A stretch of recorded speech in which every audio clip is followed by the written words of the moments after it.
Student welcome to the sun public school online classes class 7th chapter 2 Gulli डंडा। इस कहानी के लेखक मुंशी प्रेमचंद है। बचपन की मित्रता में कोई भेदभाव नहीं होता। युवावस्था में पहुंचने पर बाल सखाओं के बीच में जाति पद और शिक्षा की अदृश्य का अर्थ होता है जो दिखाई न दे, दीवार खड़ी हो जाती। मुंशी प्रेमचंद की यह कहानी इसी दिशा में प्रकाश डालती है।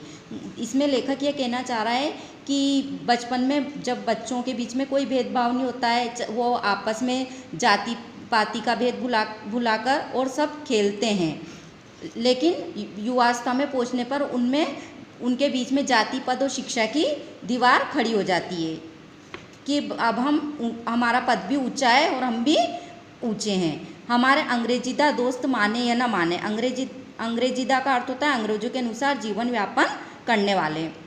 हमारे अंग्रेजीदा दोस्त माने या न माने, मैं तो कहूँगा कि गुल्ली डंडा सब खेलों का राजा है। लेखक ये कहना चाह रहा है कि गुल्ली डंडा सब खेलों का राजा है। अब भी लड़कों को गुल्ली डंडा खेलते देखता हूँ तो जी लोटपोट हो जाता है। मतलब जब लेखक लड़कों को गुल्ली डंडा खेलते हुए देखते हैं तो वो आनंद से लोटपोट हो जाते हैं और इनके साथ जाकर खेलने लगूं। न लॉन की ज़रूरत, न कोर्ट की, न नेट की, न थापी की। मज़े से किसी पेड़ से एक टहनी काट ली, गुल्ली बना ली और दो आदमी आ गए तो खेल शुरू हो गया।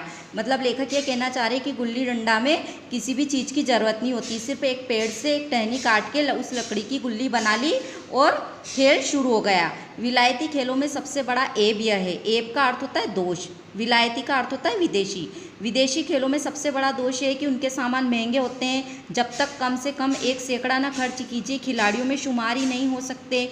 यहाँ गुल्ली डंडा है कि बिना हर फिटकरी के चोखा रंग देता है। मतलब विलायती खेल महंगे होते हैं और जब तक उसमें सैकड़ों रुपए खर्च नहीं हो जाते तब तक उनमें खिलाड़ियों में मज़ा ही नहीं आता। और गुल्ली डंडा ऐसा खेल है कि जैसे हींग लगे ना फिटकरी फिर भी अच्छा लगता है। पर हम अंग्रेजी चीज़ों के पीछे ऐसे दीवाने हो रहे कि अपनी सभी चीज़ों से अरुचि हो गई, लेकिन अपन विदेशी चीज़ों में रुचि होती है और अपनी देशी चीज़ों से अरुचि हो गई है। हमारे स्कूल में हर लड़के से 3-4 रुपये सालाना केवल खेलने की फ़ीस ली जाती है। अंग्रेजी खेल उसी के लिए, जिसके पास धन है। गरीब लड़कों के सिर क्यों वे व्यसन मरते हैं। मतलब अंग्रेजी खेल वो होते हैं जहाँ पे हर स्कूल में लड़कों से 3-4 हज़ार रुपये साल की फ़ीस ली जाती है अलग से।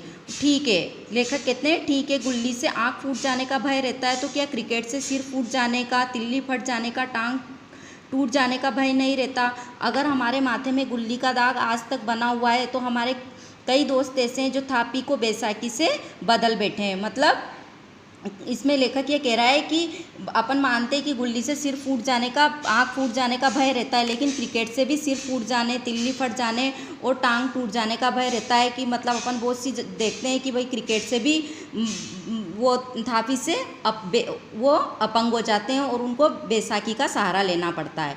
खैर ये अपनी अपनी रुचि है। मुझे गुल्ली सब खेलों में सब अच्छी लगती है और बचपन की मीठी स्मृतियों में गुल्ली सबसे मीठी है। वह प्रातःकाल घर से निकल जाना, वह पेड़ पर चढ़कर टहनियाँ काटना और गुल्ली डंडा बनाना, वह उत्साह, वह लगन, वह खिलाड़ियों के जमघट, वह पदना और पदाना, वह लड़ाई झगड़े जिसमें छूत अछूत, अमीर गरीब का बिल्कुल भेद न रहता था, जिसमें अमीराना चोचलों की, प्रदर्शन की, अभिलाषा की गुंजाइश ही नहीं थी। अभिलाषा का अर्थ होता है इच्छा। उस वक्त भूलेगा जब। इसमें लेखक यहाँ अपने बचपन की याद ताज़ा कर रहा है कि जब वो बचपन में सुबह से उठकर खेलने के लिए निकल जाते थे और पेड़ पर चढ़कर टहनियों को काटना और गुल्ली डंडा बनाना, उनमें उस टाइम पे उत्साह और लगन, सब मित्रों का जैसे इकट्ठा होना और बिना भेदभाव अमीर गरीब का भेद भुलाकर वो सब खेलते थे। घर वाले बिगड़ रहे हैं, पिताजी चौके पर बैठे वेग से रोटियों पर अपना क्रोध उतार रहे हैं, अम्मा की दौड़ केवल द्वार तक है, लेकिन उनकी विचारधारा में मेरा अंधकारमय भविष्य टूटी हुई नौका की तरह डगमगा रहा है और मैं हूँ कि पदाने में मस्त हूँ, न नहाने की सूधे न खाने की। गुल्ली है तो जरा सी, पर उसमें दुनिया भर की मिठाइयों की मिठास और तमाशों का आनंद भरा हुआ है। मतलब लेखक बचपन में गुल्ली डंडे खेलने में इतना व्यस्त रहता था कि उसको न नहाने की सूध रहती न खाने की, और उनके पिताजी को लगता था कि उसका भविष्य अंधकारमय है। मेरे हमजोलियों में एक लड़का गया नाम का था, मुझसे 2-3 साल बड़ा होगा, दुबला पतला, बंदरों की सी लंबी लंबी पतली पतली उंगलियां, बंदरों की सी चपलता झल्लाट, गुल्ली कैसी ही हो उस पर इस तरह लपकता था जैसे छिपकली कीड़ों पर लपकती है। मालूम नहीं उसके माँ बाप थे या नहीं, कहाँ रहता था, क्या खाता था, पर था हमारे गुल्ली क्लब का चैंपियन। जिसकी तरफ वह आ जाए उसकी जीत निश्चित ही थी। हम सब उसे दूर से आते देख उसका दौड़कर स्वागत करते थे और उसे अपना गोइया बना लेते थे। गोइया का अर्थ होता है सखा या मित्र। इसमें लेखक बता रहा है कि उन्हीं की उम्र में एक गया नाम का लड़का था जो लेखक से कम 2-3 साल बड़ा होगा। वह उसकी शारीरिक ढंग उसका दुबला पतला, बंदरों की सी लंबी लंबी पतली पतली उंगलियां थी और उसमें बंदरों की सी तरह चंचलता थी। एक दिन जब हम गया और दोनों ही खेल रहे थे, वह पदा रहा था, मैं पद रहा था, मगर कुछ विचित्र बात है कि पदाने में हम दिन भर मस्त रह सकते हैं, पदना 1 मिनट का अखरता है। मैंने गला छुड़ाने के लिए सब चालें चली जो ऐसे अवसर पर शास्त्रविहीन न होने पर भी क्षम्य है। क्षम्य का अर्थ होता है क्षमा। लेकिन गया अपना दाव लिए बगैर मेरा पिंड न छोड़ता था। मतलब जब अपन खेल में हार जाते तो अपने को उसको जीतने वाले को अपना दाव इसमें देना पड़ता है। तो लेखक उस दिन हार गया, लेकिन गया मानने को तैयार नहीं था। वो कह रहा था कि मैं तुम्हें अपना दाव लिए बिना जाने नहीं दूंगा। मैं घर की ओर भागा, अनुनय विनय का कोई असर न हुआ। लेखक का घर की ओर भागने लगा और उससे खूब मिन्नतें करी कि मुझे छोड़ दो, लेकिन गया ने मुझे दौड़कर पकड़ लिया और डंडा तानकर बोला, मेरा दाव देकर जाओ। पदाया तो बड़े बहादुर बन के पदने के बेर क्यों भाग जाते हो? तुम दिन भर पदाओ तो मैं दिन भर पदता रहूं? हाँ, तुम्हें दिन भर पदना पड़ेगा। न खाने जाओ न पीने जाओ।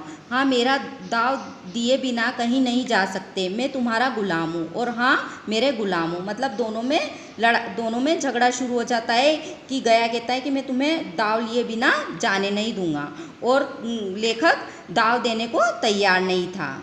अब अपन जो अगला पार्ट है इसका नेक्स्ट वीडियो में पढ़ेंगे।